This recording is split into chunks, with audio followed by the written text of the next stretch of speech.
দোয়া করবেন আল্লাহ যদি তাকে নমিনেশন দেশে ইনশাল্লাহ মন্ত্রী হবে, মন্ত্রী হলে বেকারত্ব দূর হবে।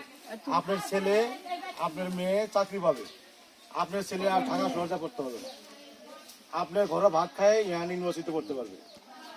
আমাকে দোয়া করবেন, সে যদি নমিনেশন পায় আমার নমিনেশন তার জন্য দোয়া করবেন এবং ধানের শীষ মার্কা ভোটটা দিবেন, বুঝছেন? ধানের শীষ মার্কা ইনশাল্লাহ ভোটটা দিবেন এবং সচিবের সাপোর্ট দিবেন। দোয়া করবেন, আপনার বেকারত্ব দূর হবে, আপনার ছেলে চাকরি হবে, আপনার মেয়ের চাকরি হবে, আপনার ইসলামপুর থানার উন্নয়ন হবে।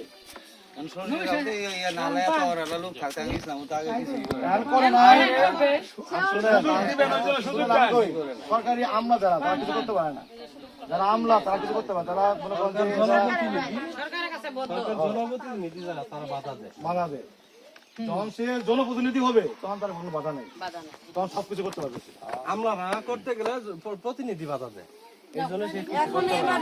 এইবার দেখেন শুধু যে ভোট দেখেন ইনশাআল্লাহ ভোট দিবেন, নমিনেশন দিয়ে পাবে, ধানের শীষ মার্কায় ভোট দিবেন, উনি পাইলেই তো দিবেন, তাই না?